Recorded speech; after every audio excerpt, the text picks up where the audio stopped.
Good evening, everyone, and welcome to Zoo. The menu with me tonight is Useless. Hello, how goes it? Traveling with it, JenTMaxi. Hello. And of course, I'm the keeper of the night, Sanguine. Oh, Sanguine, you sound a bit far away. Or kind of How about now? still the same. I have no clue what the fuck's going on because I've done jack and shit. You'll be fine. We still hear you. Let me just fiddle with this knob a little bit on the back of this, and maybe that'll fix the issue. There we go. Bit better? Sounds the same. Did you use the right mic? I only have one mic. Oh, okay. I guess if you can't figure it out. Well, it happens. And I've turned up the volume in every window that I can possibly turn it up for. Huh. Maybe it's just me then. So if No, it my sounds car's weird. different than normal, no Yeah. fucking clue.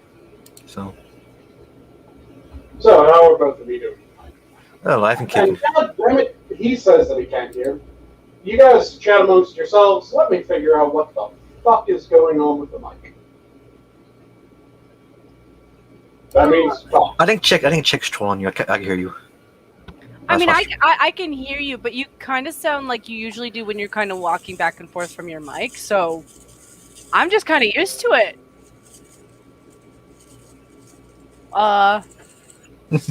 See, I'll be back. Yeah, you'll be fine. You'll be fine. Sorry, guys. I'm not meaning to be distracted. It's one of those things where I was just explaining to Useless and Sanguine that an ex of mine might have been sharing some Tata photos of mine, and I'm just searching the Discord to make sure he wasn't leaving those there. The Sanguine? Does this sound better? Yes. Oh yes, There you go. much better. Much better. Good job. Am I now coming in too hot? No, you're fine. You're fine. Okay. Yeah, I might have also been talking about my titties. So I mean, I was trying to hold the audience's attention, and I'm sure that would work if there was more than like 4 people watching us. But Yeah. But They were yeah, like I cities. have absolutely no clue what was going on with the audio there. But it seems to be resolved. Yeah. So, other than that, either of you have anything that's pissed you off, caught your interest, or just something that you feel like you want to ramble about? I'm getting sick and tired of CRT. It's pissing me off. It's just it's The to me, conversation about it or it itself? all of it. The conversation. To me, it's the same thing like race realism. You know, it's just stupid nonsense. And everybody keeps talking about it, keep bringing it up, and it's just annoying me. Well, the reason why it's being brought up is because people are trying to get it in schools. Yeah, I know. And other people are trying to make sure that it doesn't get into schools. And you correctly pointed out that it is effectively race realism. So, if you're against race realism being in a school, you should be against CRT being in a school. Yeah. But they're trying to make it seem like, oh no, CRT is entirely different. I mean, sure, we're going to say that this entire group is evil just based on its melanin content of the skin. Yeah. And that alone. But the number of people that don't know what it is that are trying to say that we need it is rather shocking. well, yeah, because they don't know what they're talking about. Mm-hmm. Like simple conversations with people, and you're like, do you actually know what it's about? Like, have you ever actually looked it up? It's an easy search, a little Google search, Yep. like what is this about? And they give you kind of a feedback of what it's basically about, and you realize that yeah, it's talking shit about white people.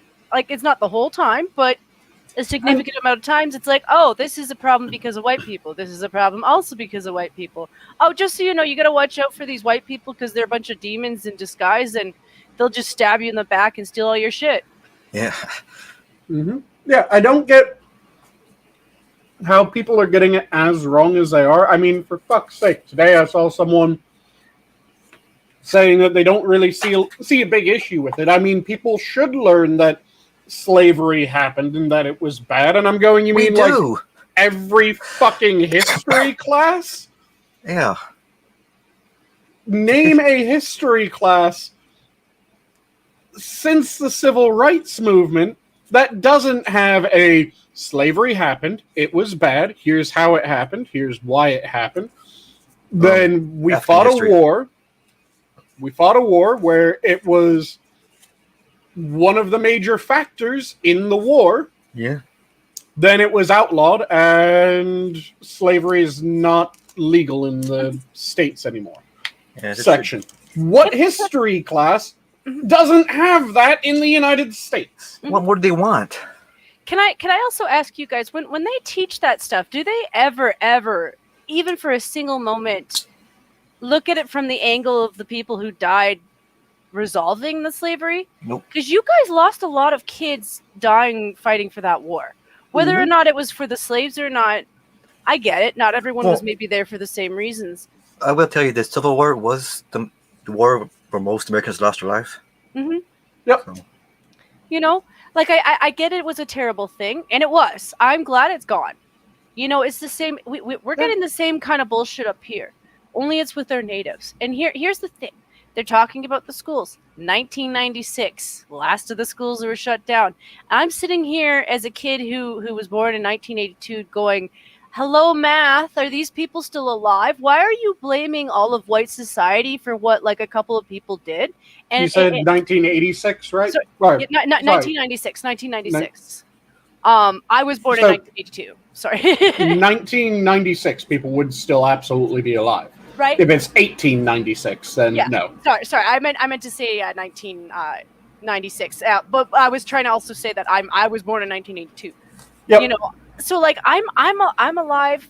I'm well aware of the math. So my thinking is, okay, so if we had people doing that kind of shit to children, why are you pursuing them? Put their face on the newspaper, not to prop them up, but to shame them. Mm-hmm.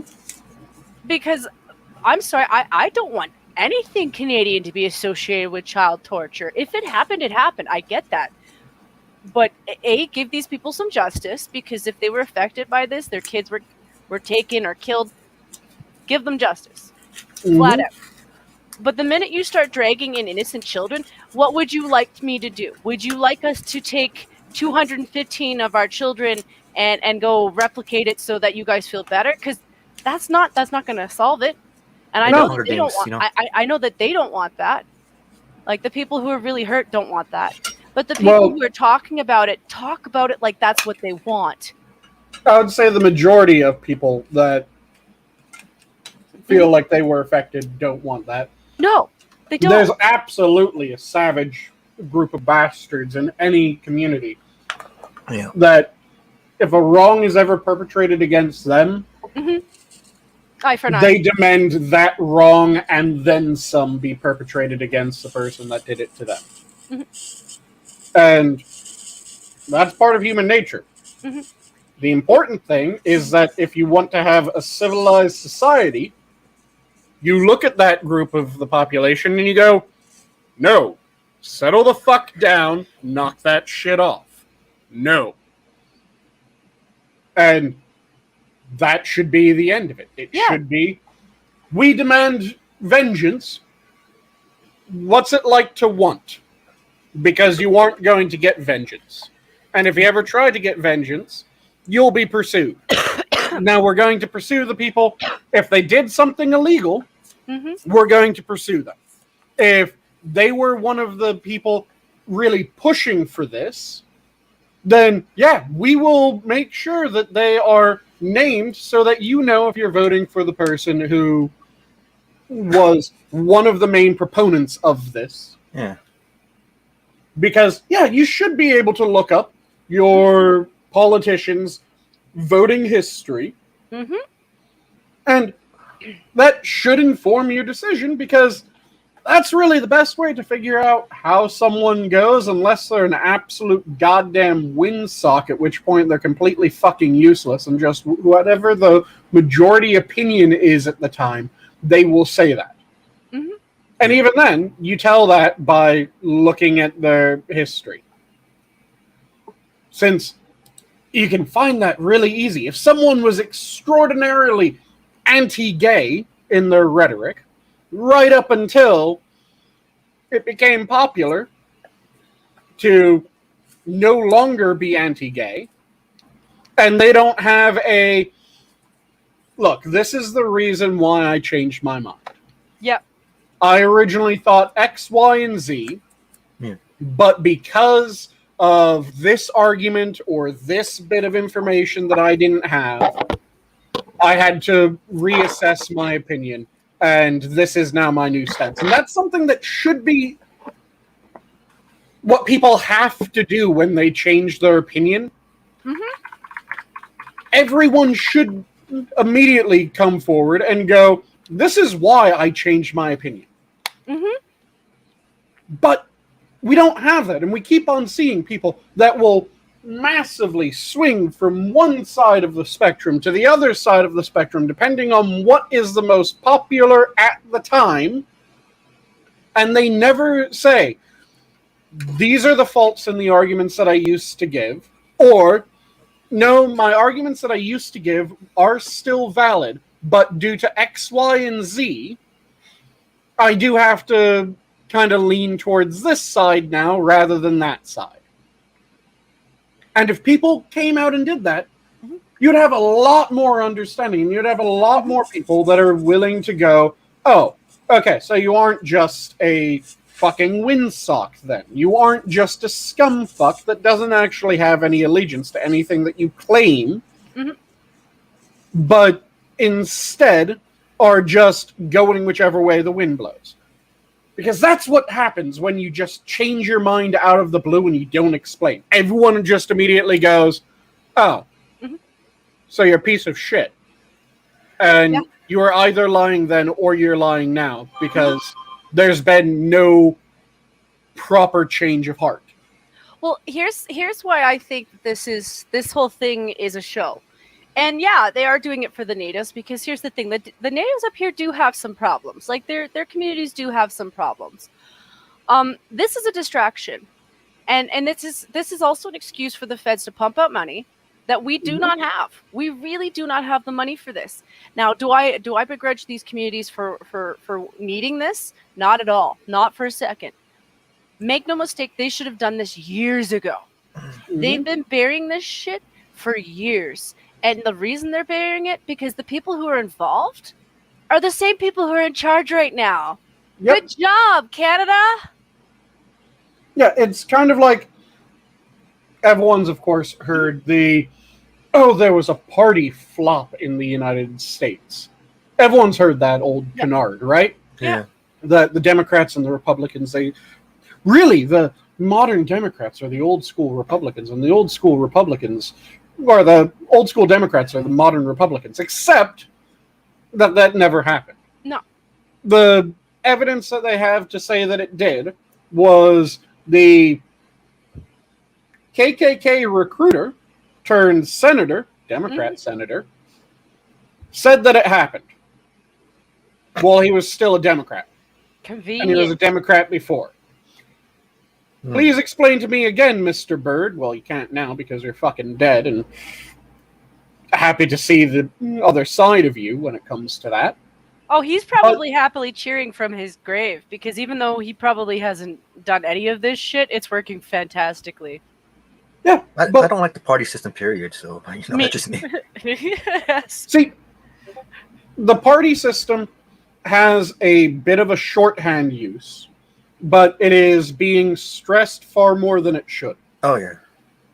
Because it does have a shorthand use where if you had it where all the candidates had slightly different positions, but the ones that were more towards small government were all grouped in the same party, and the ones that were more towards large government were all grouped in the same party, then you'd still have to judge each candidate based on what they actually say. Yeah, but nobody does that anymore. They just do it based on party or whatever. Which is the problem. Yes. People don't... that's why I disagree with everybody should vote. No, people who with information should vote. And that brings up something that I did want to talk about, because I keep seeing this more and more. Are you both familiar with the phenomenon known as the tragedy of the commons? No. No. but I Okay. think I should. So, the tragedy of the commons is something that was first coined back around the same time as the Enclosures Act, if I remember correctly, is the name of it. It was a English law that went into place where, in order for land to be yours, you had to enclose it. This meant that a lot of people started putting massive walls around, or not even that massive. They just started putting walls around their land, which is why when you look at the English countryside, you'll see a bunch of these stone walls that are like hip high. Yeah. That's due to the Enclosures Act. And what there was before that was you used to have a large plot of land that would be known as the Commons. It was commonly owned, and that should, in an ideal world, something that is commonly owned should be commonly maintained and commonly kept, right? Ideal world. Yes. The problem is that one of the reasons why the Enclosure Act came to be was kind of more turns out that when something is owned in common, so owned by everyone, it is maintained by no one and abused by everyone. Yes. So the common lands would be almost completely devoid of grass in a large number of these areas because everyone would first graze their animals on the commons, and then only after the commons had been stripped bare, graze their animals on their land, so that they could maintain their land to a higher state than they would the commons. And this is something that we keep seeing again and again and again, that if something is owned by everyone, it is maintained by no one and abused by everyone. We see this in fucking everything. When it comes to the public school system's a fairly good example. Technically, everyone that is in an area is part owner of the public school system. How well maintained are the public school systems? Barely. Yeah, I'd say so. And how many different political groups try to abuse the educational system? All of them, right? All of them are pushing for, we want this bit of our ideology taught. We want this bit of our ideology. No, we want this bit of our ideology. Yeah, because they think their ideology is right. Which is the problem with ideology. The majority of people, I would say, yes, they think that their ideology is right. Yeah. I think that there's enough cynical fucks out there that realize that the only way that their ideology would ever stand is if people aren't allowed to say otherwise. Yeah. So, this happens time and again. We have government housing, Section 8 housing, where people in most areas aren't allowed to actually maintain the unit that they get for Section 8. Yeah. Does anyone here want to live in Section 8 housing? No, thank you. No. Is that ever viewed as a really good bit of housing? I mean, it's immaculately made. No, everyone realizes, oh, there's absolutely no buy-in. And it's they don't take care of their apartment, so it gets turned to shit. They aren't allowed to take care of their property. Yeah. So it just goes to shit because they don't have to foot the bill for any repairs. It has to happen by someone else, by law. And the people that repair it, they don't really give a shit because they're repairing a bunch of things. So they'll just half-ass the repair. Well, the people living there don't really give a shit about how well maintained it is and are legally not allowed to give a shit about how well maintained it is. Yeah. So, Section 8 housing. goes to shit. This happens every fucking time. And the thing is that if you have buy-in to a system, and what I mean by buy-in doesn't always mean that you have to actually be spending money, but you have to be, let's just say, spending something. It can be money, it can be time, it can be effort. You have to put something in. When you have to put something in, you start caring about it. Because you're invested. Buy-in makes people care about shit. It's the exact opposite of what is owned in common is maintained by no one and abused by everyone. It becomes what is owned by one is maintained by that one. Yeah. And it is abused by no one. Because if you're the only person that has access to it, are you really going to go out of your way to trash something? I mean, fucking hell. Rental cars. How many people, when they drive a rental car, they drive like it's a fucking demo derby car rather than their own car? I do that with the U-Hauls. Yeah. If you don't own something, you're more willing to see it get fucked over. Yeah. People need buy-in. And if we had to have buy-in in order to vote. Well, that's the whole point of land ownership, wasn't it? Yep, that was originally what it was. It was the landowners would be the ones to vote. Well, why are they the only ones that are allowed to vote? Because if the country goes to shit, their land goes to shit. Everything that they have goes to shit. Well, now everybody pays taxes now, though, too, so... Not everyone pays taxes, which is Yeah. a massive problem.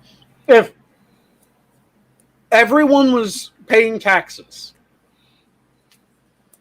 every single Tom, Dick, and Harry was paying taxes, then they would care about the tax system. Yeah.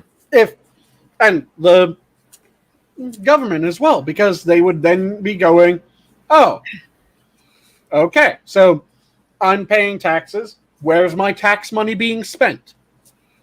Well, Whereas if you don't pay anything to taxes, and by don't pay anything to taxes, I mean that your tax debt, when it comes out in the wash, is zero, or you get money, you don't pay taxes. By definition, you do not pay taxes. If you're in that situation, why the fuck would you care where the money goes? It's not your money.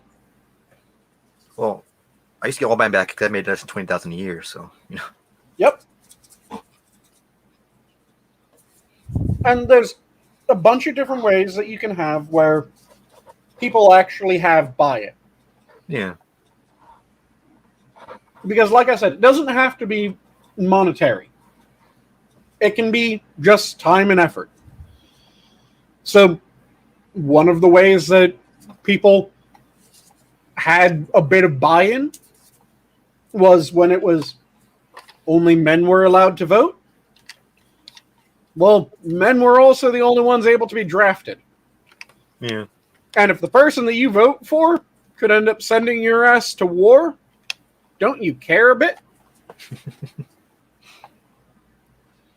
Well. If you vote for the wrong person, you could end up dying someplace where you don't think that you have any use being. That's a reason to actually care who the fuck you vote for. That's a reason to care about the policies that you vote for. But then we broke that sort of buy-in as well, because we didn't keep the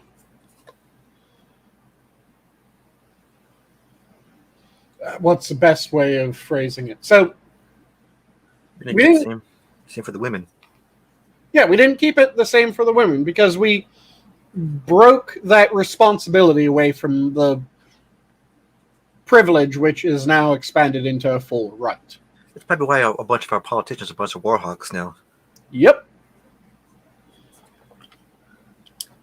And yes, there was a long chunk of history where men could be drafted while not having the franchise as well. But there was a window of time where it was no longer landowners and it was just men. But those men also had the threat of draft. So it broke one of the ties, it broke one of the elements of buy-in, but it kept another element of buy-in. And then we got rid of both of them when we got rid of the responsibility that was tied to the privilege. Because it used to be considered that voting was effectively a privilege. It wasn't a right, it was a privilege. It was a privilege that came with responsibilities. Then we started making voting just an out-and-out right. And rights have far fewer responsibilities tied to them. Which is stupid. They should still have responsibilities to them. They should, but they tend to have far fewer. Yeah. If any. And when we did that, we got rid of the second element of buy-in. And now we're just in a situation where it isn't those who pay taxes can vote. So that buy-in isn't there. It isn't those who own land can vote, so that buy-in isn't there. It isn't those that could actually suffer from being drafted are the only ones that can vote, so that buy-in's gotten rid of. There's absolutely no buy-in anymore. Yeah, it's about what they could give to us now. Which is absolutely fucking horrendous. Yeah. It shouldn't be what... It shouldn't be either direction. It shouldn't be what you can give to the government, nor is it what the government can give to you. No. Exactly. It should be, what does the government ensure you? What does the government safeguard? Depends which government you're talking about, the federal or state government. Both of them should safeguard, because... Yeah. Your state government should be the first protector, though. The federal government's supposed to make sure your state government's doing what it's supposed to do. So the way that it should work is that from external threat, the federal government is the main guard. That's where the military comes in. Yes. From internal issues, it should be the state and local government. Because it wouldn't make sense for the federal government to be the ones in charge of pursuing every murder. Yeah. It wouldn't make sense for the federal government to be in charge of every traffic law. So you have to figure out, okay, what's a proper division? The old one, which works, is if it crosses state lines, then it goes out of the jurisdiction of either state, so it gets kicked up to the next level. And it becomes the federal government, and really it's the regional office of one of the federal government agencies. Yeah.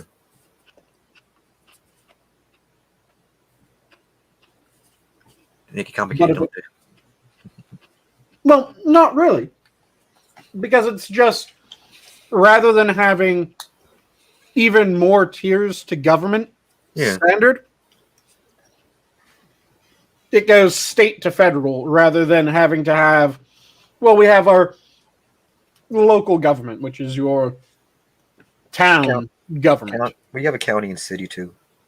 Yeah, your town, your city, that starts at your local. Yeah. Then you have your county government, which is over your local government. Then you have your state government, and then we just jump straight to federal rather than having a regional government. Yeah. Which, 11 states together, which would be kind of weird. Yeah, it would be kind of weird if we had like the northeastern regional government where Yeah. it's all the northeastern states are tied together under one government that's beneath the federal government but above each state government. We just decided, fuck that. Everything north of state government becomes federal in order to make things simple. Yeah.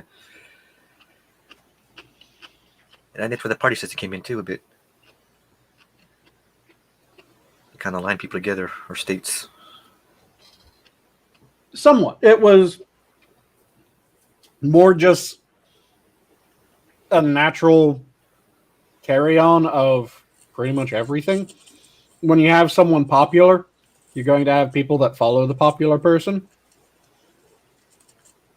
Those people following the popular people will tend to kind of try to become more homogenous in their thought process. And when they do that, it ends up being a party, as we would identify. Well, I have a problem with that too, because I don't like the fact that the politicians is not like a popularity contest. That aggravates me as well. It shouldn't be like that. It's always been to a certain extent, Somewhat, but it has but become it's- ever more. It used to be that it was... You wouldn't vote for someone that you thought was a raging asshole. No. An unredeemable raging asshole. You might vote for someone that you're going, yeah, they're a bit of an asshole, but they're doing the right thing. Yeah. But you Definitely have a bit crass. to agree with them or like them. Yeah. And that was always the way of it. In fact, there's no way that you could make it so that isn't the way that people decide to vote. Oh, I know. I just wish it wasn't. You know, The wishful problem thinking. is that it's just what they actually do has started to matter much less. Well, if I like them has started to matter much more for the average voter, it seems. Well, because not a lot of needs to be done, in it, evidently, I guess. It's more just Are you guys familiar with the difference between a statesman and a politician? No. So this was a distinction that used to be fairly common to make. There was a profound difference between someone being a politician and someone being a statesman. A statesman would go in with their list of things that they are trying to get done, and they would actually be receptive to the constituency, and they would push for the things that they were trying to get done. Statesmen tended to also be the sorts that when they got those things done, they went, okay, good day work, and they fucked off and they went back home. Mm-hmm. Politicians aren't there to accomplish a specific task. They aren't there to really listen to the people. They're there to maintain being there. These are the people that they'll be one party or the other until the other party starts taking over that area. And then suddenly, holy shit, did you hear that so-and-so changed parties? Yeah. Why did they change parties? Well, they didn't actually say. Okay, so Windsock. Well, I can understand that to some extent, to changing your ways based on your constituents, but I know that's not why they're doing it. Say again? Well, I can understand, changing your beliefs based on your constituents, but I know that's not the reason why they're doing it. So. That you shouldn't change your beliefs because of your constituents. Well, you know what I mean, like what you're trying to push, or the issues you're trying to push. Even then, I would say that if you believed that what you were pushing for was the right thing. Yeah. Just because your constituency changed does not mean that you have to. You still have to be convinced. It's kind of like in the run-up to World War II, Yeah. Churchill effectively ran on, if you vote for me, I'm not going to promise you happy days.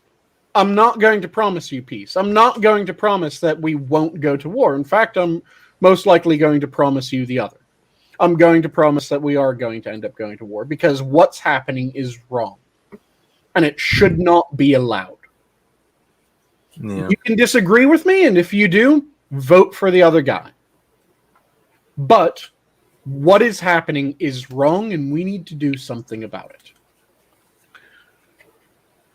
And you can have those people. Those people, in fact, I would say are fuck ton better than the person who will make a speech about how something's important and how it's one of their greatest tasks to get done. Yeah.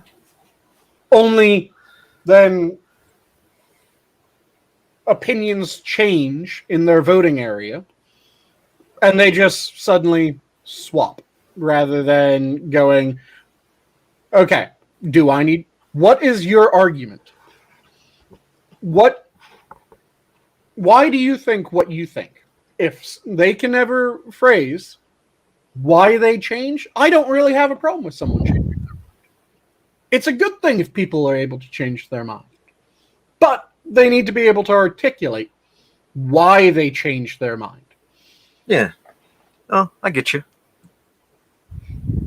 And we have far too many people that they lack that ability, but they will change their mind the moment that it becomes politically expedient to do so. Oh, yeah. A lot of them do that. Like, was it Obama on the gay marriage thing? Yep. We've had one president that entered office that was for gay marriage being legal when he entered and stayed that way throughout his entire term. Yeah. And he was not a Democrat. Love him, Mark. And there's just so many bad arguments for shit. Oh, yeah. Pisses me off every time someone gives a piss poor argument for something, especially when you can kind of tell how they're giving it, that they don't have any confidence in it halfway through them giving it. Dude, I heard bad arguments. I got told I was racist because I said the word race. So, what? So, yeah. The people that go, there's absolutely no difference there's no differences between the races. Well, okay, so are we not able to identify the skull of a European versus the skull of an African? Oh, now you're getting out your calipers. It's a fucking difference, you cunt. It might not matter in a lot of different venues, but there's a difference between saying there is absolutely no difference and that there's no differences that really matter. What they say is like, we're all different. Who cares? Yeah. We're all individuals. That's all that matters. See, like, that's the worst approach to go with, like, you know, like, not good transgender people, but like the crazy transgender people who are like, yeah, we're all the same, and then you present the skeletal pictures in front of them. Like, you do realize that for you to be a female, your femur has to be a certain size, right? Well, I did tell you there's no differences. Oh, go ahead. Well, I got told on Twitter that individualism is cancer. Well, they want to get rid of that. They want to get rid of culture and race, everything, because it's easier to control that way. Well, haven't you heard that being individualistic is a characteristic of white men? Yeah. Yeah, I'm also fat shaming because I've effectively lost almost 100 pounds, and I was told that if I do that, then I'm shaming fat people. I also told them to get bent because the last time I checked, they weren't allowed to tell me what to do with my own body. Yeah. Yeah, I'm also apparently fat shaming by the same logic because I've lost 60. And I'm fat shaming just for being skinny. Right? The people need to learn when you need, or not really when, people just need to learn that a bad argument, even if it's in favor of something that you like, should still be argued against. And it should be abandoned. You don't use bad arguments. The truth is never benefited by a lie. Fact is never benefited by trying to prove it with fantasy. Yeah. You have to actually acknowledge what is going on. To say that there's absolutely no difference between men and women, you're wrong. To say that there's absolutely no difference between any race and any other race, you're wrong. Now, what you could very easily say is that those differences don't matter when it comes to the mental realm.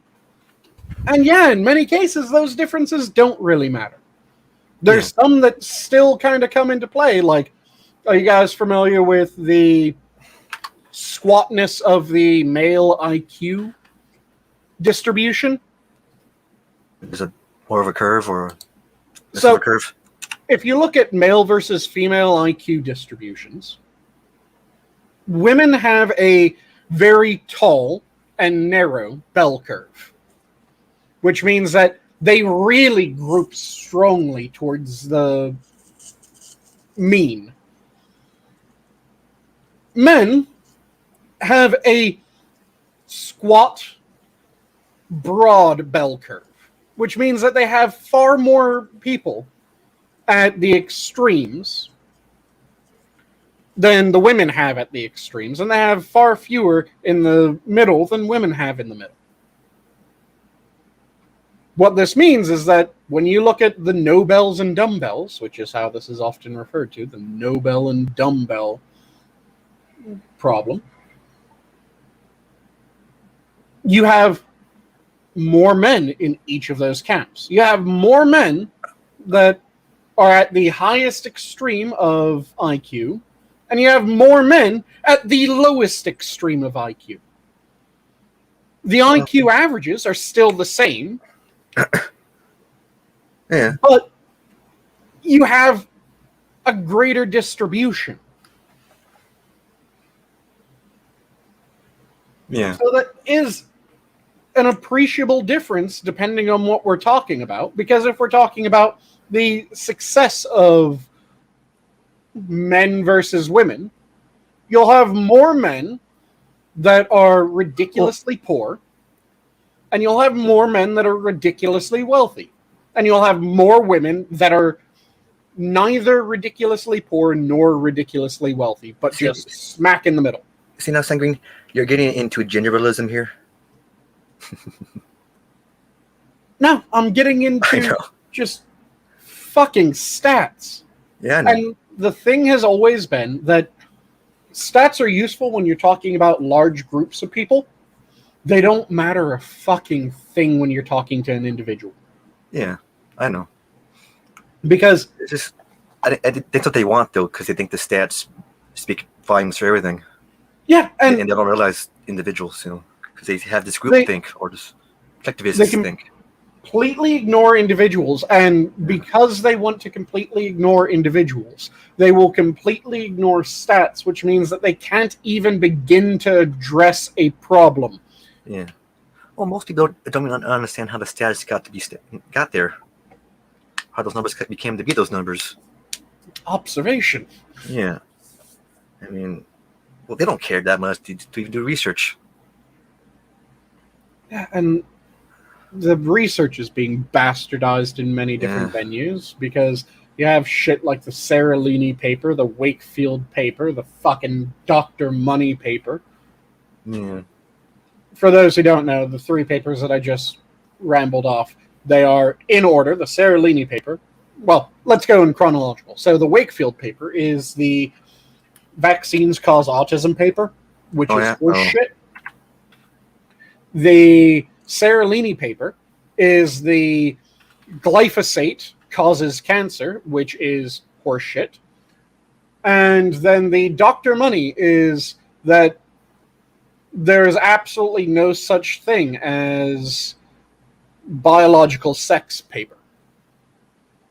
Well, it's more that sex and gender are separate and that gender is entirely socialized. Does not have any interplay between the two. That's more accurate description of the Dr. Money paper. All of them are fucked up. All of them did horrendous shit that should have never been signed off by ERBs. Yeah. Ethics review boards is what ERB stands for. Every scientific paper has to go through the ERB protocol. Oh. And it's to make sure that you aren't doing something insanely illegal or fucked up. Oh, so it's not peer reviewed. You know, read my paper. It's- You could try.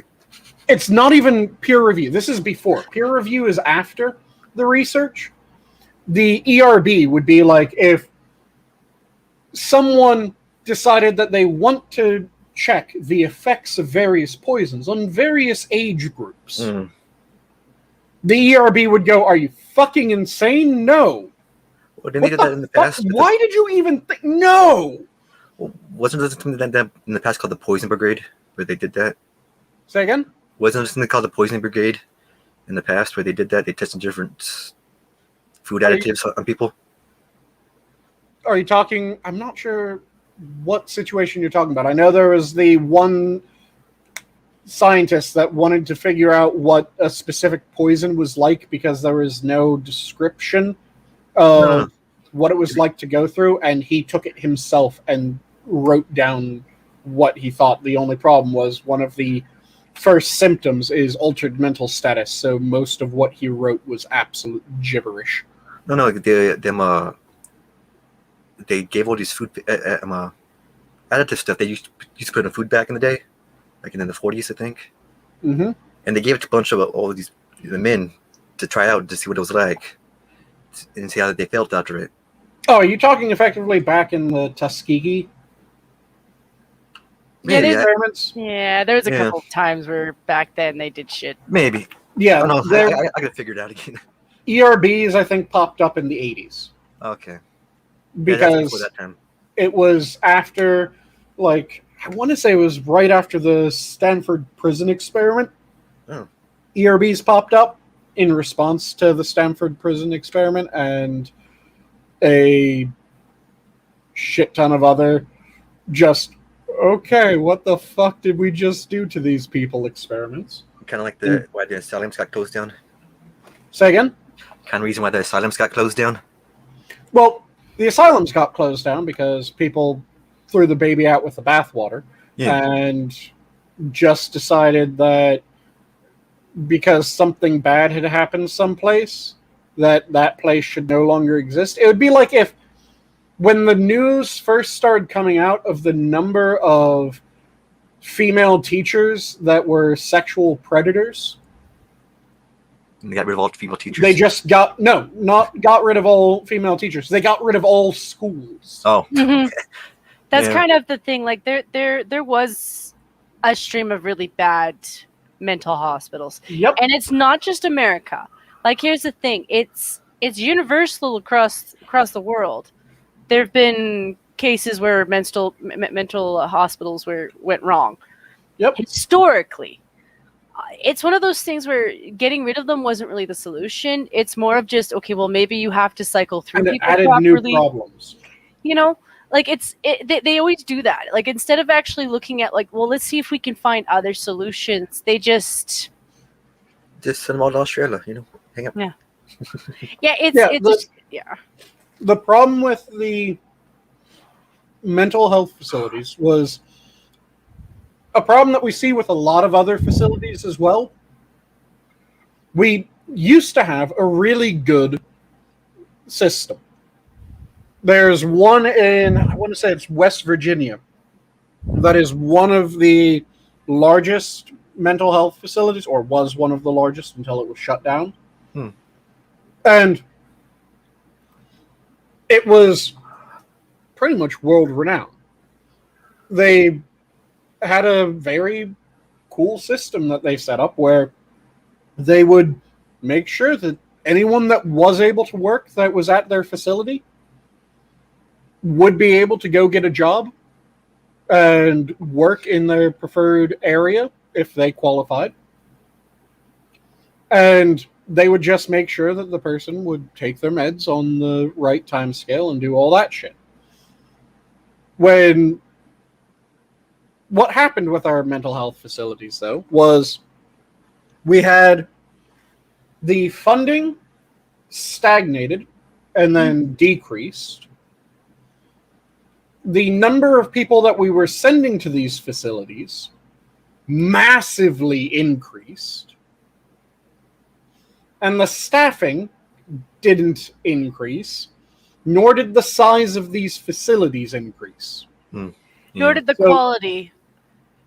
Yep, so what you had was, at the very beginning of this massive increase of the number of patients, you had the same number of staff that were the same skill as before the surge, that were getting paid the exact same amount to do 2-3 times the amount of work. Yeah. As they tried to handle that, you got a bunch of those people getting burnt out. So you had to replace them. But now the pay at those facilities were no longer competitive. So they weren't attracting the best individuals for the job, let's phrase it that way, which resulted in lower standards, still more people coming in, and now in many of these facilities, you had less staff that were now trained at a lower level, getting paid Less. not competitively, and in many cases, their pay was decreasing, and now more overworked. Yeah. And go ahead. Well, the other thing I would put in there too is one of those human nature things that we kind of tend to overlook as humans, and it's that some people in charge need to be watched, like just monitored. And the real big thing is that as the number of people applying for a position decreases, your ability to be selective about who you hire decreases. Yeah. So this happens with prisons as well. It's also a problem with our elderly, actually. Yep, it happens with the elderly care facilities. I was a correction officer, as I've mentioned many times on stream before, and there were people that would get hired to work as correction officers that all of the really fucking good correction officers, which the vast majority of the people that I worked with were fucking salt of the earth, amazing goddamn people. But we would see certain people come in, and the moment that we saw them, we were going, they're going to go dirty. Because we could just tell based on how they were acting, how they were interacting with offenders versus how they were interacting with staff. And there were also the people that we were going, they're fucking psycho. What the fuck do they have a job here doing? And it was because that was the thing. The vast majority don't. But those are also the ones that fuck things up royally. So for the entire time that I was working as a correction officer, about once a month, there was one female officer that was walked and locked for smuggling, sucking, and fucking. And you told me something about that before. Almost none of them surprised any of us. There was like one exception where we went, oh shit, really? She did that? But pretty much every other one we were going, okay, yeah, that was a matter of time. Because we knew. But the problem was that we were hurting for staff to the point where the state couldn't be selective. Yeah. And when the state isn't able to be selective in hiring correction officers, the quality of correction officers goes down. I mean, for fuck's sake, when I went through academy, there was an officer at a different facility that was going through academy at the same time that I was. And we were about 2-3 months into working the job, and the state had been so hard up for staff at that time that they hadn't completed this guy's background check before giving him the job. Oh. Yeah, his fingerprints came back as part of a group of people that knocked over a church. Oh. And by knocked over a church, I mean he robbed a fucking church. Oh, boy. Lovely. Yeah. Yep. And it's not a problem with the idea of prisons in general. It's a problem with the fact that we aren't able, or not that we aren't able, we, as a society, seem unwilling to have the job be attractive enough, and the only way that you can make that job attractive is by increasing the pay. Attractive enough that you're able to get sufficient number of people that are looking at the job going, okay, for that pay, yeah, I can deal with that. You know, and that you can then be selective. You know, and the thing is it's not even this. It's one of those kind of jobs that you know that there's people out there who would love to do it if they could just get the right funding for it. You know, because there are people in this world who do have a nurturing nature, who do want to actually help people like that. Oh, you need correction officers. You need this ridiculous balance for a good correction officer, because you need someone who is not a, we really need to reach out and help these guys because they're having just a really hard time in life, because that person will be convinced to suck and fuck. No. yeah. Pretty much every time that person will be convinced to suck and fuck. What you need, and you don't want the other end of the spectrum either, where it's the person coming in going, okay, I'm here to crack some fucking heads and kick ass. No, you don't want that person either. You want the person that is able to go into the situation going, I will treat everyone fairly. I will do the job. I will do the job well. And when a situation can be handled adequately, can be resolved adequately by just talking to the guy, yeah, I'll talk to the guy. If the situation cannot be resolved by talking to the guy, then I will step up to the proper course of action from that point on. That's the sort of individual that you need. Because, like I said, if you go the gung-ho, you're going to start a riot. Yeah. You're going to get that person killed, or he's not going to be the person that gets killed. He's going to get one of the other officers killed. Yeah, what I meant by that, Sanguine, though, was just like a healthy dose of compassion. You know, like a healthy dose of common sense and compassion is really, really, really just... I couldn't be a jail guard. I was barely a decent security guard.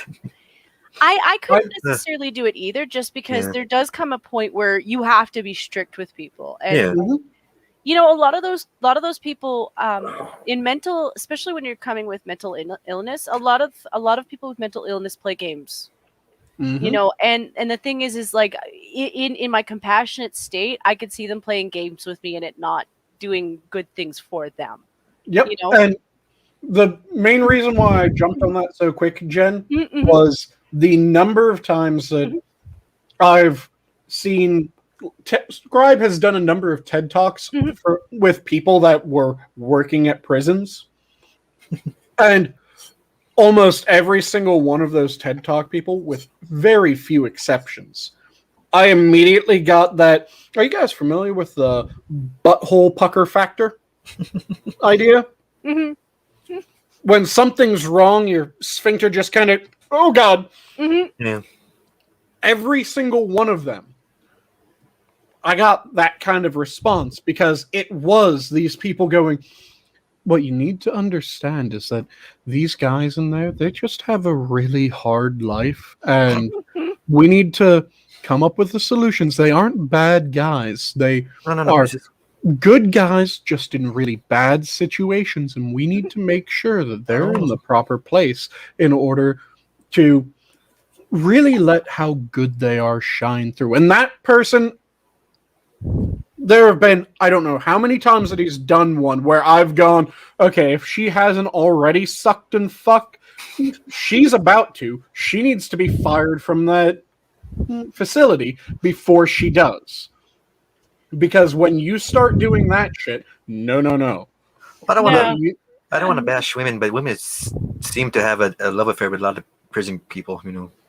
Yeah, it isn't. It's a nightingale effect. They think that they can fix people with their feminine ways and magical female powers, and it's not. It's stupid. Well, it's a mixture of Nightingale and Bonnie and Clyde. Yeah. There's that too. Ugh. But it's not just something that females have. Oh, I know. But it does seem to be more common when it comes to females. Because like I said, the entire time that I worked there, about one female a month was walked and locked for sucking, fucking, and smuggling. But now, see, I'm the type of person where, like, if I could go back in time and do it differently, I would donate my time. Like, I wouldn't necessarily want to work at the facility, but I could see donating my time to like circles or things like that, where you have the inmates come in for chats and things like that. Yeah. I would go back and do that, and in hindsight, I would still do it. You know, it's just I'm not necessarily the person you want to put in there. But if it's just to be a person in a circle to hear people out and maybe throw out ideas as a regular person, I absolutely support that. I just wouldn't leave that person in charge. Thank you, Assassin of the Grey. I sometimes say things and I don't realize that they aren't common parlance. Walked and locked is a term that was used at the prison, which is when you fucked up enough that it isn't just, okay, turn over your ID card, turn over your belt, your chemical, and your cuffs, and get the fuck out of the prison. But it's instead the A-team or the squad, whatever the facility is called, or facility calls their response team, comes up to you either at the very beginning of your shift or during your shift and escorts you out of the facility, making sure to get every single thing that you have that's facility property back from you as they walk you out of the facility. Then you are completely barred from entering the facility at any point in the future by a electronic blacklist of you. And your ID is kept up front as a, if you see this person, call the cops now. And many times, yes, that walk does end up ending with, when they get to the other side of the Sallyport, the Sallyport is an area that has two doors where only one set of doors is able to open at a time. Once you get to the other side of the Sallyport that is no longer within the secured perimeter, you're now being passed over to the very friendly officers that are there from the local police department. Yeah, it's effectively that you're walked out, locked out, and many times you're then you're then cuffed and walked to cop car. Except, unfortunately, because the DA in the area decided that he would not charge female offenders or female correction officers that sucked, fucked, and smuggled. None of them actually got charged with anything. Just the females, huh? Yeah. There was Wow. So underprivileged they are, huh? Yeah, when, like I said, the entire time that I was there, an average of at least one a month walked and locked. And then there was one guy, if I remember correctly. He wasn't even at my facility. We had just heard about this happening. He was in transport, if I remember correctly. It was either transport or a different facility. But it turned out that he had gotten a blowy for a cheeseburger. And yeah, he is now registered sex offender and in a different state's prison system. Sheesh. Yeah, it's not just men, it's not just women. But Yep. can I just say that something that's frustrating me is the society that makes me feel like it's like convincing women that it's okay to be a whore. Like, Yep. I know last time it was hashtag don't, teach men not to rape, but I'm like, hashtag teach women not to be a whore would be nice too. That's slut shaming, you know. I'm It is. trying to remember that there's I want to say she was either first or second wave feminist that, I think she's a second wave feminist that's still alive and kicking, and she's, Christina Hoff Summers? no, this is a different Okay. one Okay. that goes I like around. that one. I actually She- like that one. Yeah, this one, I'm not sure if I like everything that she says, but this one, there's at least one thing that I know that she says that I like, because she says it used to be that we would go around and we would say that, yes, a woman can wear anything that they want, but they have to know what they're doing. Because if you're advertising, which when you're wearing a skimpy little dress and fuck me heels and lipstick, you're advertising. You are. You can't be pissed when someone asks for the price. It might be Paglia. I'm not sure. I just remember that one line, and every time that I hear that line pop up, it makes me chuckle because, yeah, that's fucking true. And Yeah. it is the case of, yeah, you shouldn't be forbidden from wearing anything. No. You shouldn't get pissed off when you're wearing the ultra low cut top with no bra and your nipples are hard enough to cut fucking glass, and That's someone she's just Twitch thought. That's all. Come on now. looks at your tits. Yeah. You have them out there to see. You can't be pissed when someone looks. Now, you can be pissed if someone comes up and grabs a handful. Yeah. Yeah, absolutely. You can be pissed if someone tries to have their way with you. Absolutely. You should know how to defend yourself. And you should also realize that the looks and comments, you're advertising. Mhm. You're advertising, they're asking how much it costs, and you're either responding too much for you to afford or, yeah, it's just right. And you get to decide that. But you don't get to be pissed at someone for having a gander. Nope. It's not like I don't understand from the women's point of view too, but like, I mean, it's the stupid shit that they come up with as excuses. So like, okay, I sympathize with heat waves. I really do. Mhm. I am a very typical Canadian. I know there's some of you in the chat who understands what I mean. It ain't even that hot today. It was like 20 like 3 at max. Mhm. Yesterday was 31. I'm like, yesterday I had reasons to bitch. 31 was a pain in the ass. I grew up You in know. the South, and I always wear a jacket, even in the summertime. So But for me, like I admit that when I'm at home, I might wear scantily yeah, shit you're at home. because I'm Yeah. at home.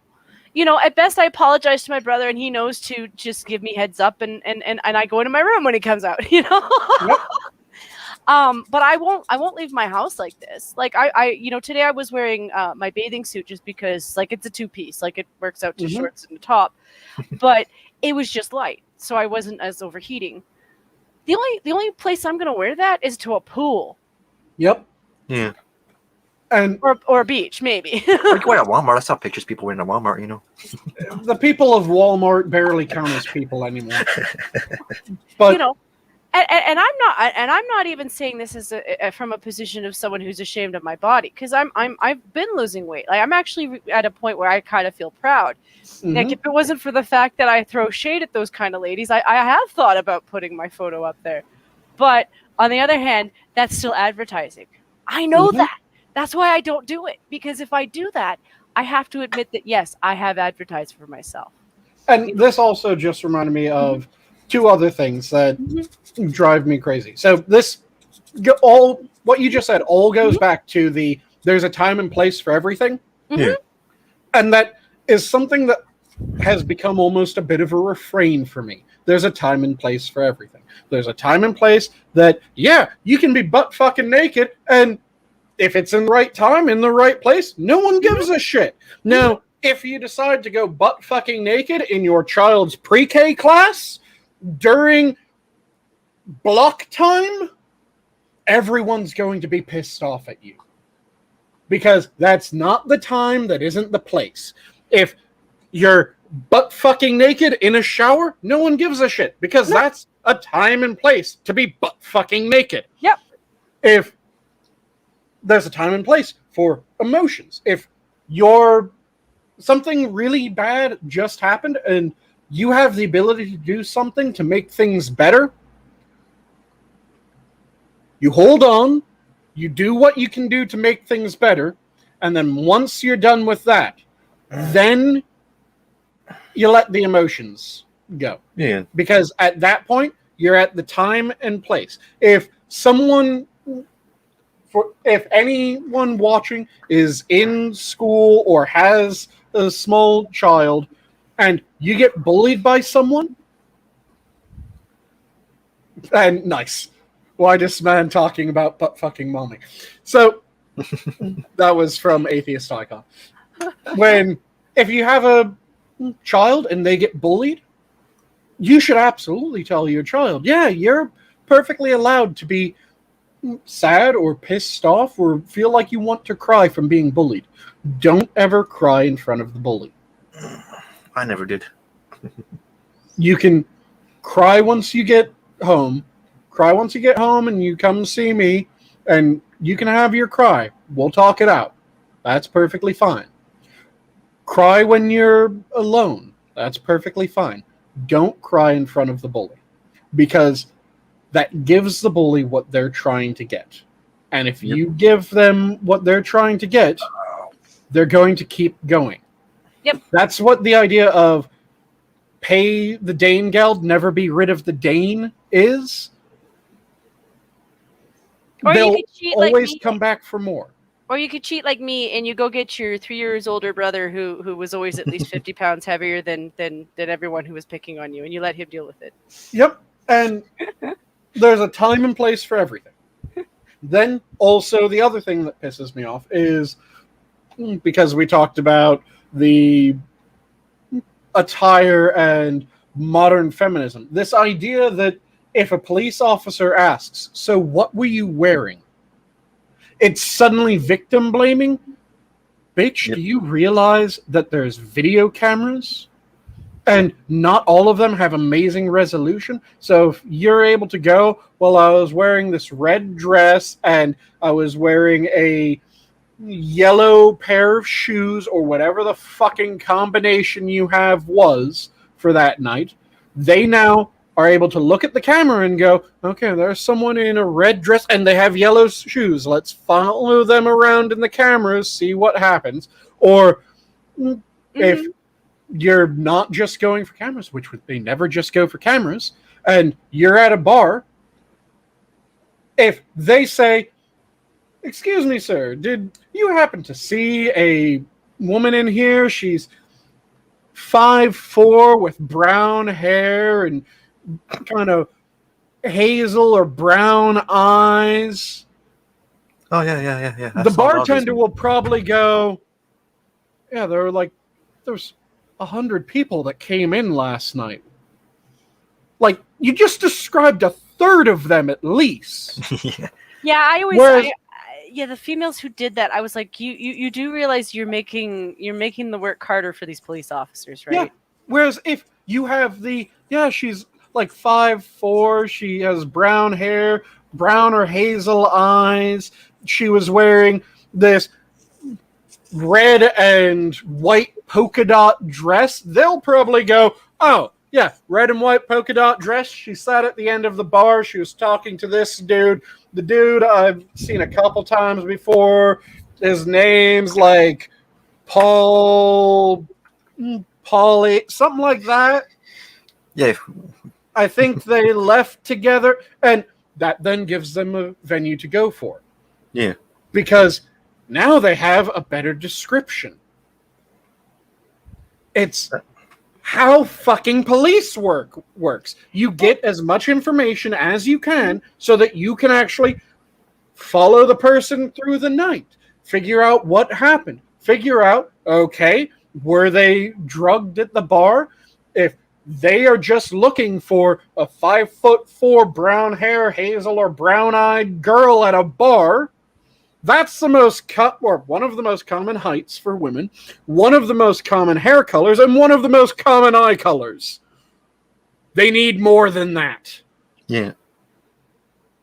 So they tend to use a picture. They give the description, and they'll tell the person what you were dressed like, because each of those things allows them to go, okay, that the description, that's like 30 women that came in last night, but the picture, that could be about 10 of them.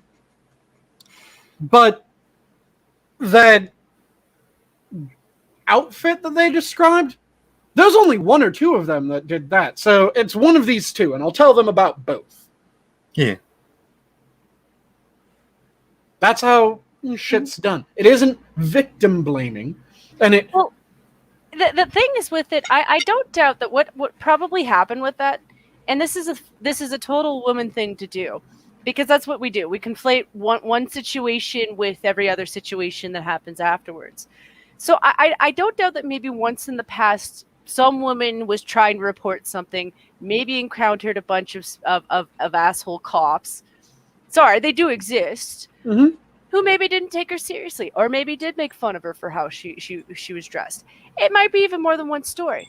But here's the thing.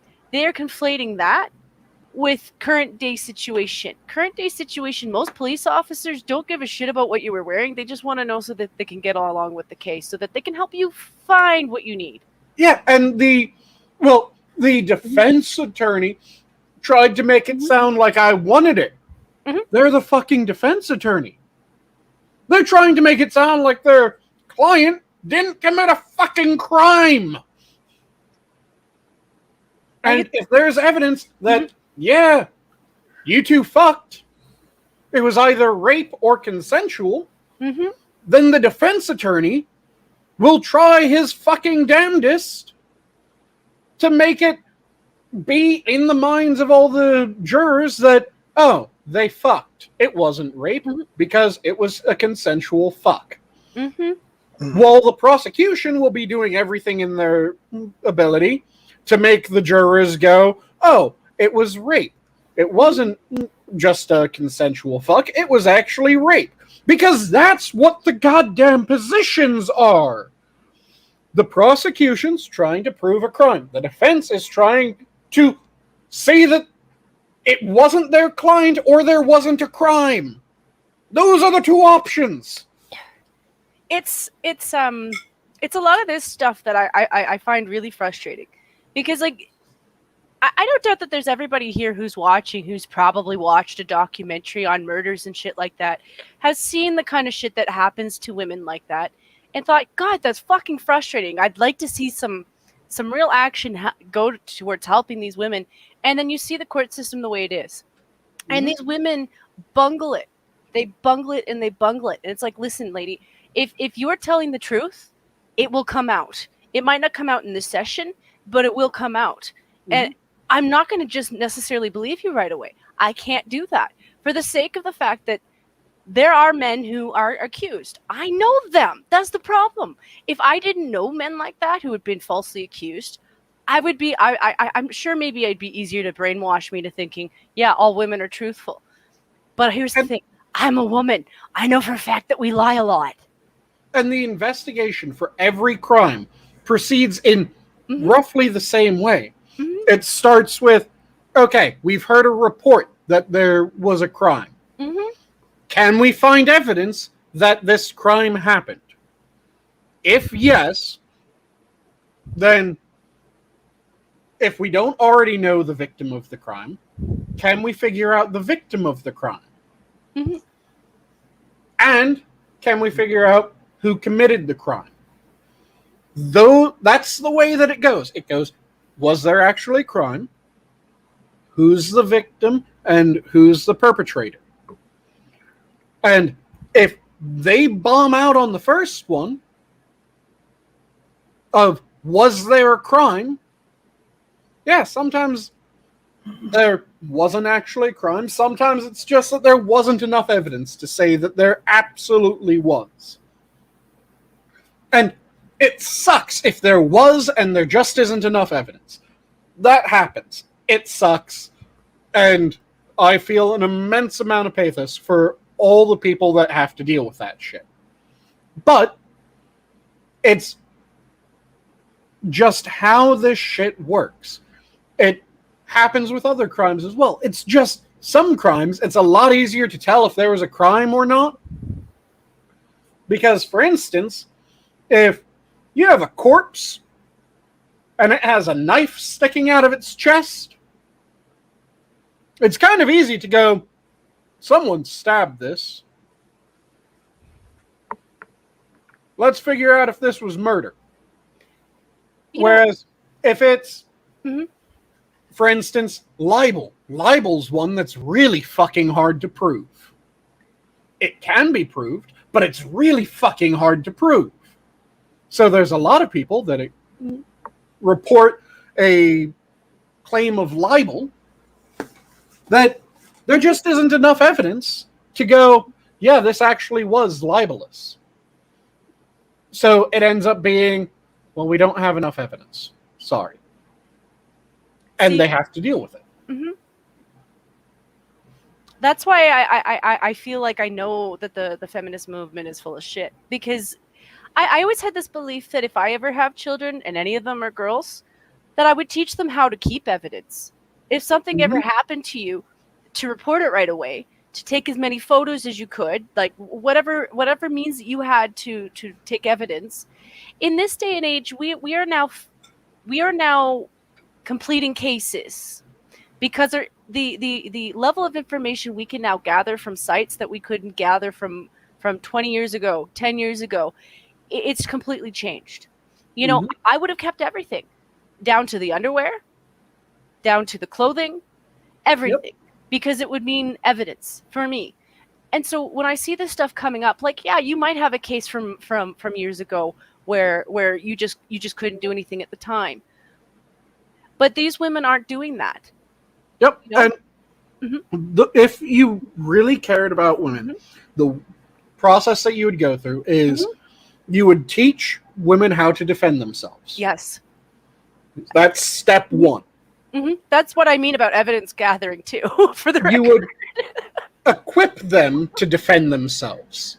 That's step two. Then you would instruct them that if anything ever happens, despite step 1 and 2, report that shit immediately. Not tomorrow, not a week from now, not a month later, or fucking 20 years later. No. Report that shit the moment that you're able to. And also, know how to maintain evidence. So, if you've just been violated, don't go home and have a shower, have a nice long soak, wait a week, go in, wait a week where you're constantly washing yourself, you've washed your clothes, then go in and say that you were raped. Because at that point, all the evidence that was on your body has been washed off and then some. The clothing that had evidence, it's been washed off and then some. So you're now going in with a report that has no physical evidence to hand, you do not want to be in that situation. So, know how to maintain the evidence, go immediately, and know how to defend yourself and have the shit that you need in order to defend yourself. If you do that, the number of successful rapes will go down. Mm-hmm. Also, the number of repeat offenders will go down. Also, the chance that any individual woman will be a victim will go down. Because here's the thing, you're always going to have people that want to commit certain crimes and that will try to commit certain crimes. Yeah. You don't have the ability to make it so that no one will ever want to commit a crime. What you do have the ability to do is make yourself the hardest target. Yeah, just get a chastity belt, you'll be fine. Yep, you make yourself the hardest target. It's the same thing when you're talking about homes get broken into. Yeah. Mm-hmm.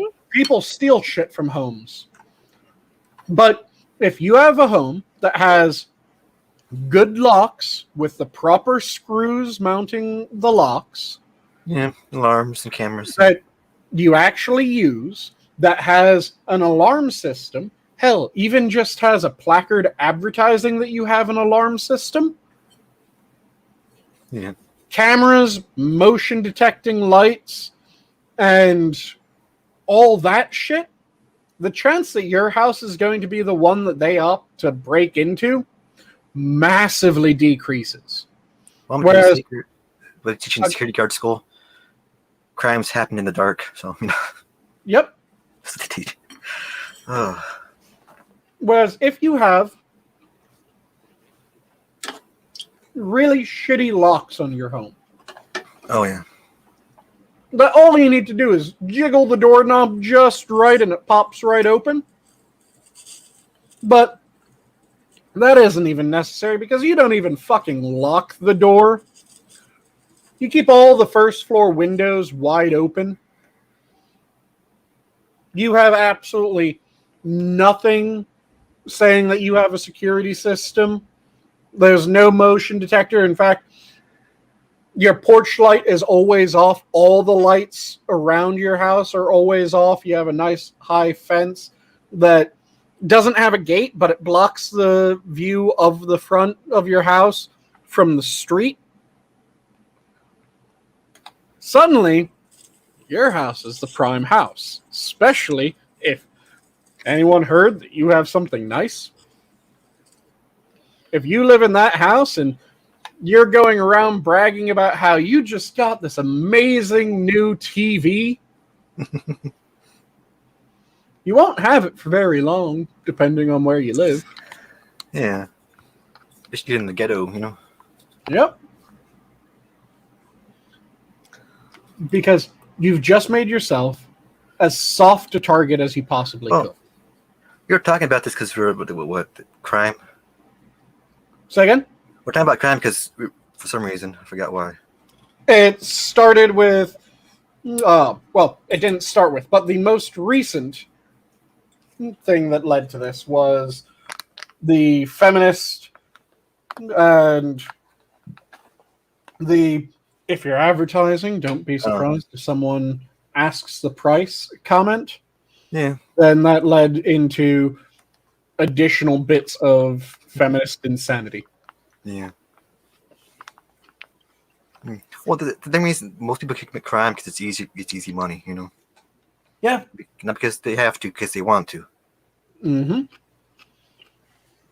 So The number of people that steal loaves of bread is far fewer than the number of people that steal TVs.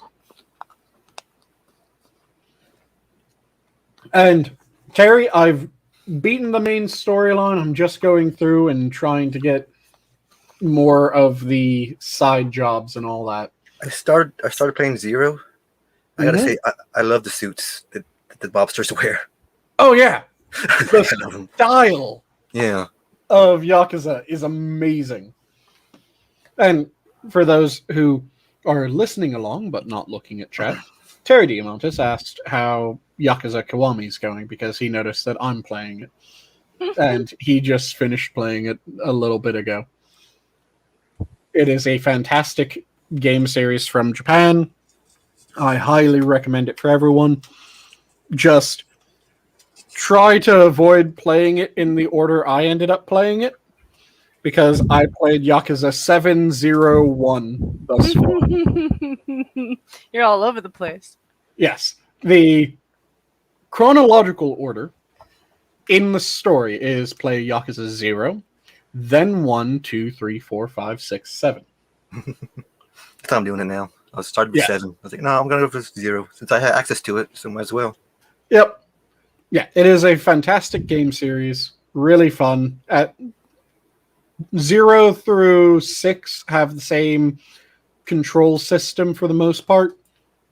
7 entirely changes how everything works. And yeah, Terry's doing it in the proper order because he played 0 and 1. So I'm willing to bet he's going to be going to 2 here once he finishes up 1 to his satisfaction. If I had money, I would so dress like that. Yeah. Those fancy suits, like shit. Yep. The nice, slightly garish, but not too garish suit. It's like the fancy colors and the patterns, Yep. Though they look like standard suits, but the way that they're just able to grab one shoulder and immediately tear it off, they have to be like the NBA track pants of suits. Like the Alan Swan drinking suit, where it's just buttons down one side, and not proper buttons, but just the metal snaps so that they can just keep them pop cheap, it off. blood on them, True. Yes, if you play the games in release order, which was 1 through 6, then 0, then 7, if I remember correctly, you will spoil the story of 0, but you also appreciate the foreshadowing more. But if you start with 0, then you get to experience the story in the proper order, and it really builds nicely. Yeah. And that way you aren't playing 7 going, okay, I know this character's important because I've heard their name before, but who the fuck are they? Yeah, usually prequels aren't that good. It's like Star Wars. Don't watch those first, In this case, the prequel is rather goddamn quality.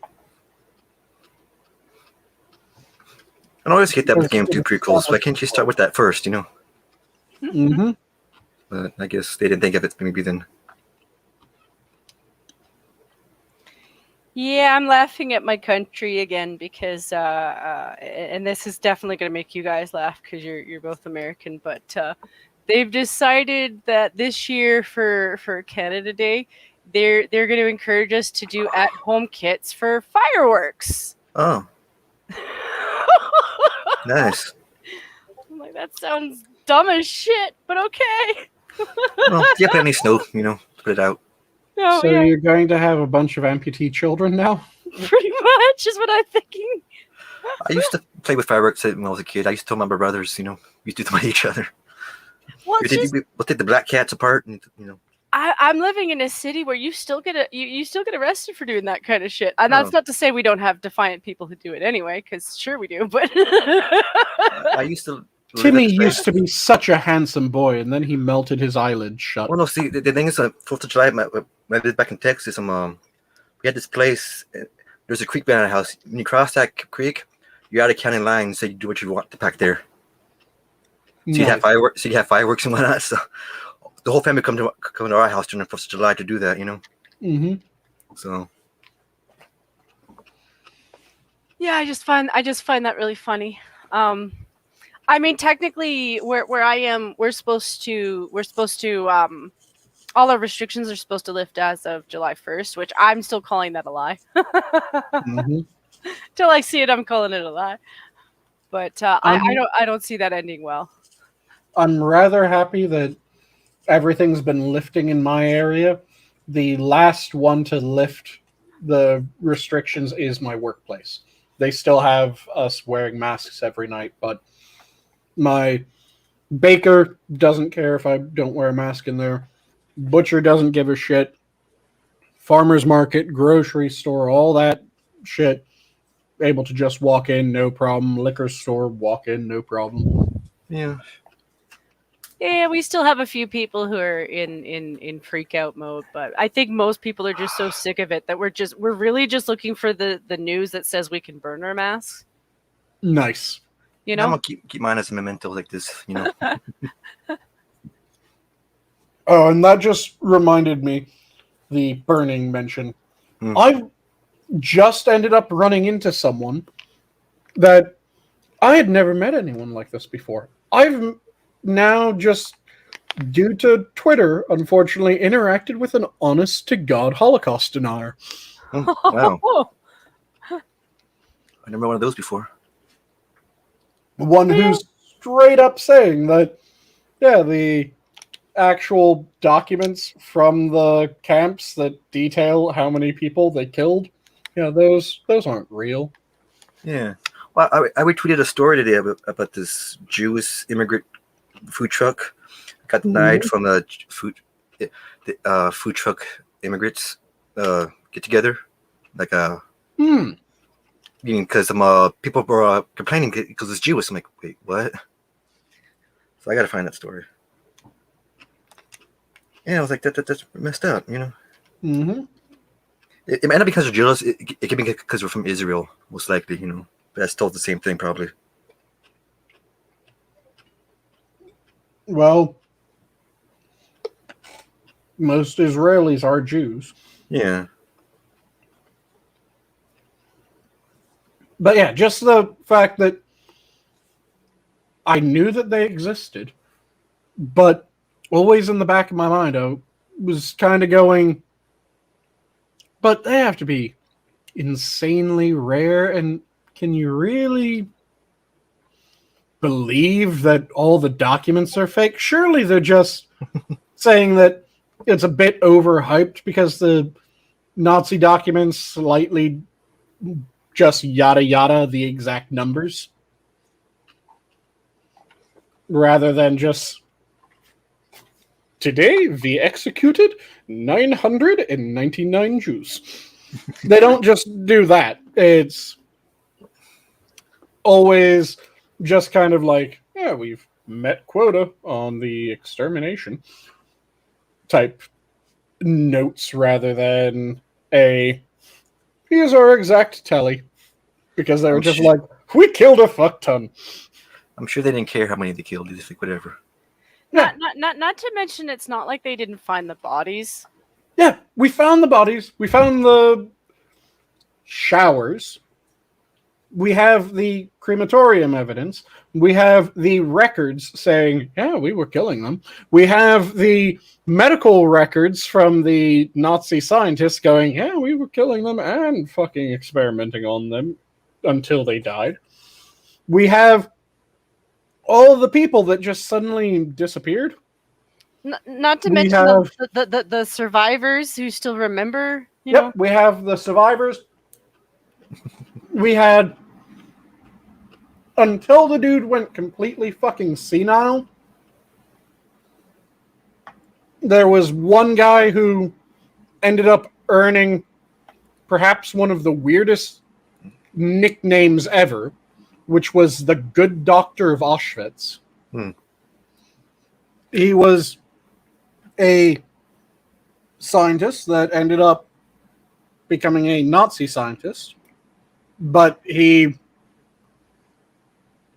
still kind of had a conscience. Let me quickly find the guy's name. Now, something that Terry brought up is hearing that the numbers might have been inflated. Well, okay, that's one of those things where, like, I'll never really know, or we might never really know. No. This dude was not. Yeah. This dude was not even the numbers are inflated. This dude is straight up, come on, that's ridiculous. How would they start killing off an entire group? Well, they killed off numerous groups. That's even more ridiculous. Yeah, that's What the the fuck? Armenians, you know. But yeah, it was Hans Munch was the doctor's name. And he was originally put on trial at Nuremberg. But do you guys happen to know what saved Hans Munch from being sentenced? No. It, in fact, earned him his acquittal. The Jewish camp occupants that interacted with him and that he protected from the gas chamber and shit like that came forward and testified that without him, he would have, or they would have died. Yeah. They would have been executed. This man saved them. So One of those situations where, yeah, he was doing his job, but like he could still see something was wrong. And he didn't do the fucked up experiments. He didn't really do much experimenting in general. He forged a lot of his paperwork, apparently. And the things that he did do were more like, okay, we have this disease. We have this antibiotic that might work. Let's see if this antibiotic works. Yeah. Rather than, well, we have twins. Let's torture one and see how long the other one survives. What the fuck? That's not an experiment. Yeah, or the ones where they were trying to cut off limbs and reattach them in different places, and you're like, that does, oh, come on. You don't really think that's gonna work. Oh, they thought it would work. Or they hoped it would work. Or they didn't give a shit and they just wanted to do it anyway. Yeah, both, you know. But yeah, he had faked a number of the documents that he was for his experiments, which was attested to by, let's see, does it mention how many prisoners? It doesn't mention the number, but by a fair number of prisoners, they attested that, yeah, he wasn't actually doing this experiment. In fact, we were also tasked with helping him fake the write-up for this shit. Yeah. Because he would find people that were rather intelligent and bring them into his area, as well as save as many other people as he could. So, throughout most of his life, he would just straight up go, yeah, this was what was going on. The only time that any of that ever changed was when he ended up having severe Alzheimer's. He ended up becoming insanely racist in some of his comments and insanely anti-Semitic. But that was a complete character swap.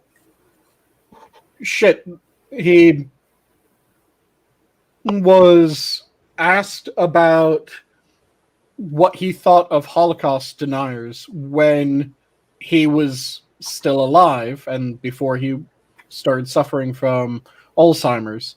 And he said, when someone says that Auschwitz is a lie, that it is a hoax, I feel hesitation to say much to him. I say the facts are so firmly determined that one cannot have any doubt at all.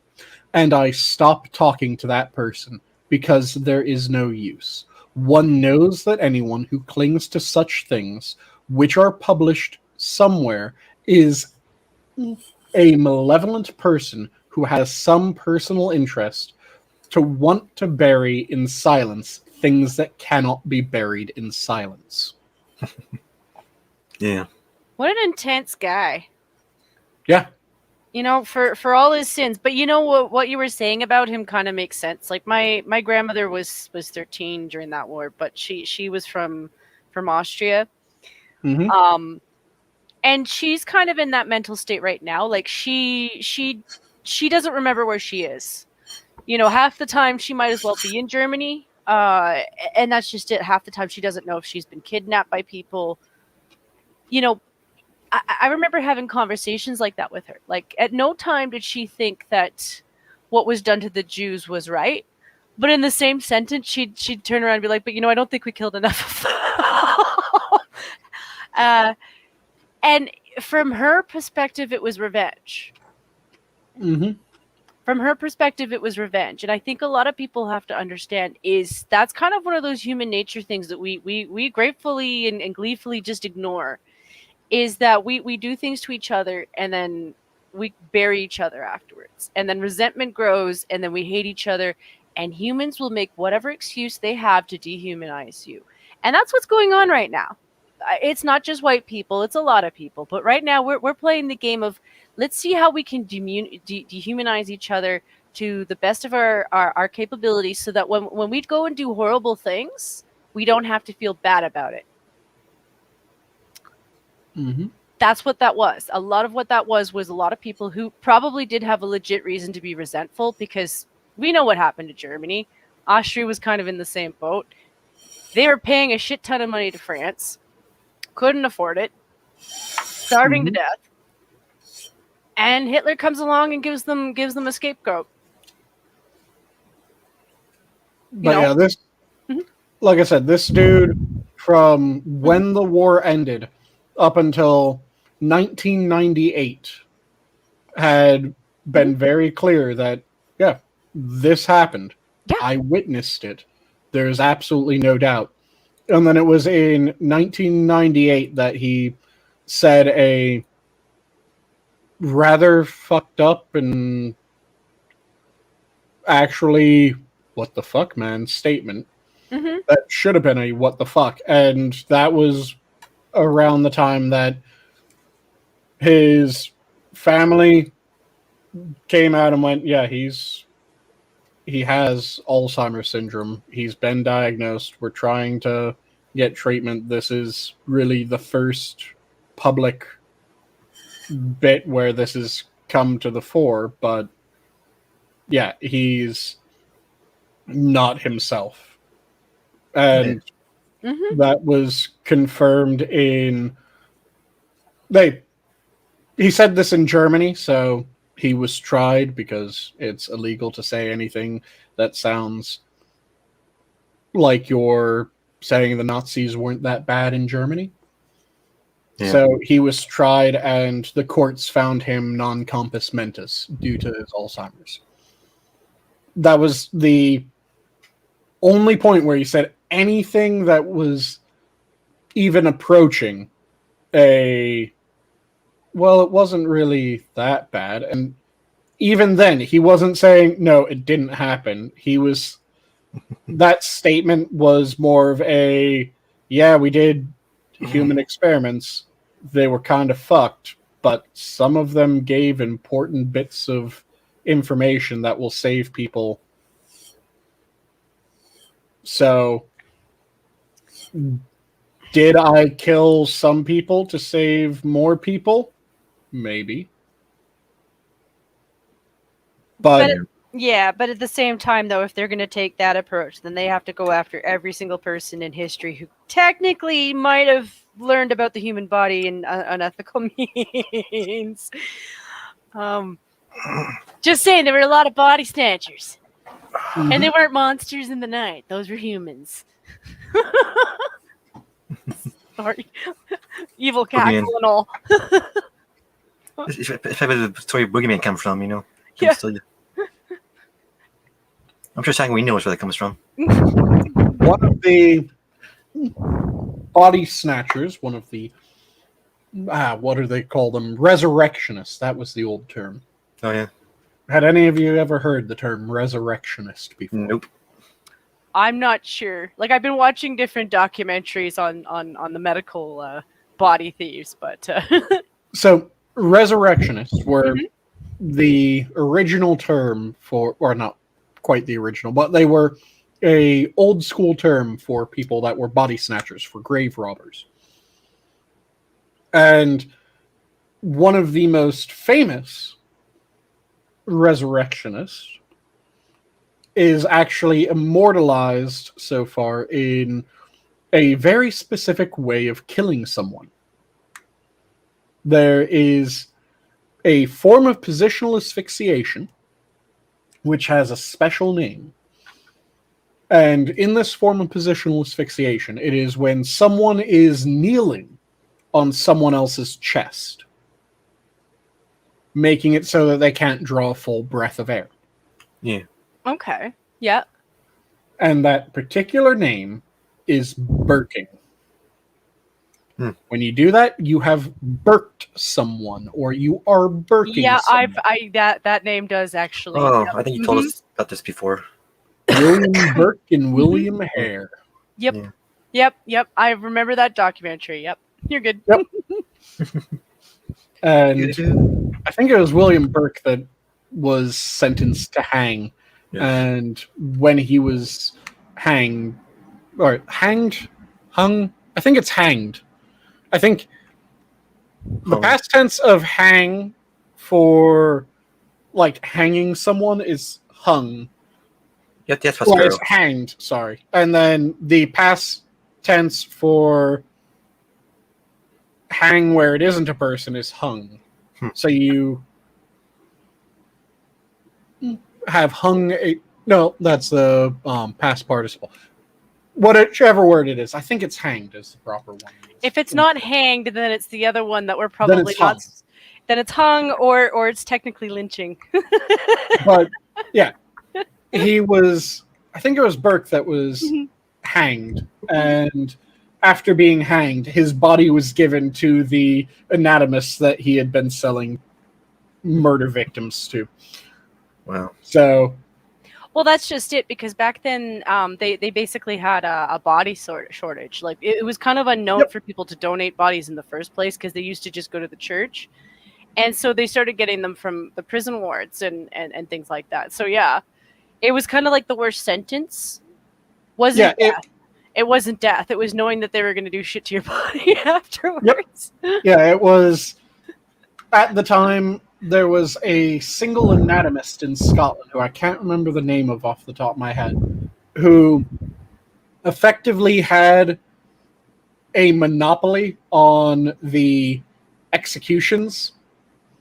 So anytime that someone was hung or hanged, there we go. Anytime that someone was hanged or beheaded, executed, whatever method they used, he would be able to get their body. And it was only if he decided not to that anyone else would get the body. And he effectively never decided not to. Because why the fuck would he provide bodies to the people that he's competing with? Yeah. Yeah, it actually got really dirty, because a lot of those guys weren't just stealing bodies, they were making bodies. Like, they were killing people to sell bodies. That's where Burke and Hare came in, because Burke and Hare owned a boarding house together, along with their... One of them had a wife, one of them had a mistress who then later became a wife, I think. But the four of them owned a boarding home, and they had a resident who was well past due. They went to collect, and he was dead. So rather than doing what they should have done, which is report the death and have the body removed, they took the body over to, I think it was Robert Knox was the name of the anatomist. Mm-hmm. And they sold the body for more than the man owed for his overdue boarding. Yeah, it was actually quite a lot of money that you got for those bodies. Like, I think it was like a year's worth of salary. It was a fair bit, yeah. Yeah. And they were very happy at the amount that they had just earned, and they went and they were both prolific drunkards.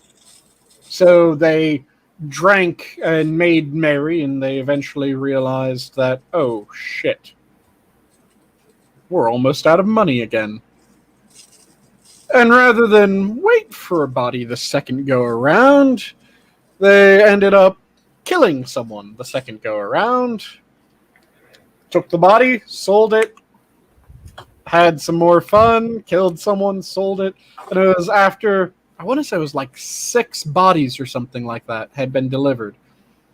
Knox had noticed that more bodies than not had this very particular bruise pattern. And he was trying to figure out what the fuck caused this bruise pattern. And in his attempt to figure out what the fuck caused this bruise pattern, he realized it's the buttons of their clothing. Wait, how is it the buttons? Oh my god, someone pressed them until they died and then reported it. Yeah. And those guys are actually notorious for other things too. You know the symbolism behind your kids not accepting food items from strangers? They're the reason for that. Mm-hmm. Like one of their major things that they would do is they would take kids, because kids are inclined to believe adults. Yep. And one of the stories I remember very firmly was this little boy that they took and they took him aside and they sat him down and they talked to him and they made him feel good, like, you know, he was a little man, and they gave him some booze. Well, they put stuff in the booze, so it caused him to knocked him out. He passed out. And so to kill him, they hung his feet down a well until he was immersed in the water and drowned him. Yep. Like these guys did just terrible things. And to be honest with you, the guys who were taking the bodies, I think they knew sooner. They think they knew sooner too. It's just... Yeah, the story as it was said in the court was that Knox noticed that a number of these have interesting bruises. So he figured out what caused the bruises, figured out how, and then went, they're murdering people. This is absolutely them murdering people, and reported it from there. I'm glad he did. Yep, and check your logic. Yes, the other anatomist had a monopoly that was a writ from the crown saying that he was allowed to have first dibs on any execution in that area. Now, and if I remember correctly, both of them were working out of Edinburgh. Now, they did do a lot of things, like for all the unethical means in which we did get that medical information. Down the road, it did save lives. It did. You know, I mean, exactly what Sanguine has described. Our medical experts can tell now. They can tell without a shadow of a doubt if you've been murdered. You know? Yeah. We're very good at telling if you've been murdered. There's certain things, which I will not go into any great detail, that make it murky whether someone was murdered. But the vast majority of standard methods of murder, yeah, it's pretty obvious that someone's been murdered and how far away the person that murdered them was standing. That was actually, I admit, that was one of my hidden treasures with BBC back when BBC used to have good programs. And they had this one where they took medical experts who did murder mystery type. Forensic pathologists? Yes. And they put them towards like studying prehistoric medical. Oh, yes. The autopsy of the Iceman? Yes, those kind of people absolutely amaze the shit out of me, because it's always interesting to really know what happened. Yeah. You know, I think that was BBC and the History Channel teamed up for those series, because there was the autopsy of the Iceman, there was King Tut's autopsy, and there were like 3 or 4 other ones that they did.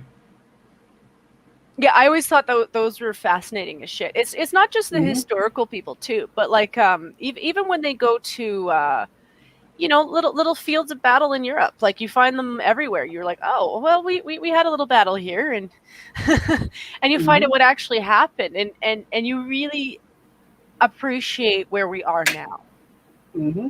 That's all it is. It's I really dislike people who begrudge the past like the way we do. Because I just see it as the stepping stones of what not to do now. Yeah.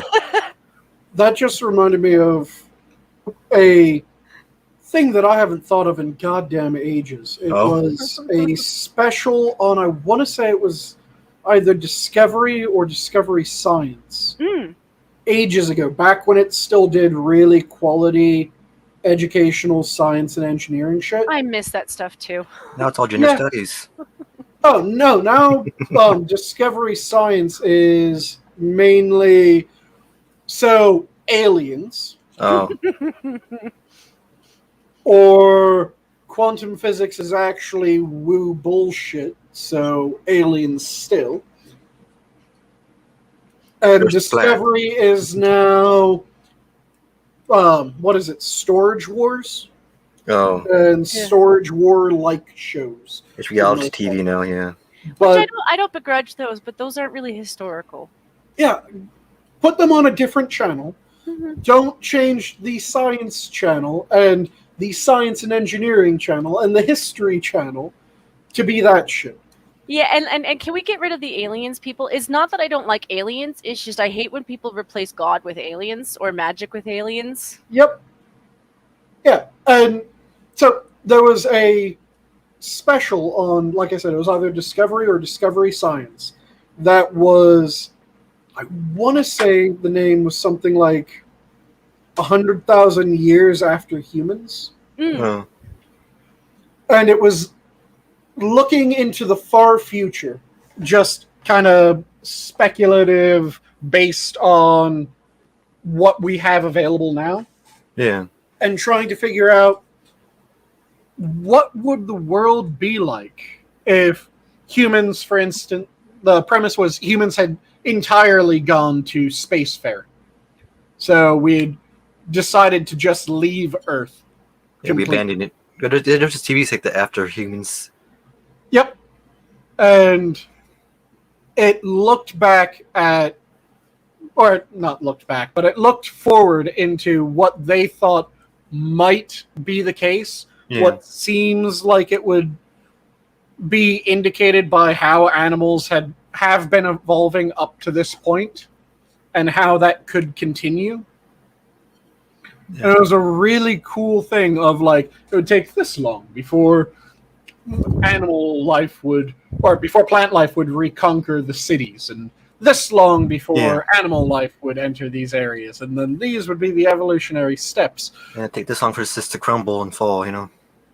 Yeah, so it started off with that shit, and then it went really far into the future to what would be the next form of human-like intelligent life. Yeah. Would there be a next form? Well, assuming we didn't boom everything, I'm thinking the great apes because they're already in Stone Age. So yeah, they thought that there were two likely answers. One was the great apes. The other were highly intelligent octopi. Maybe.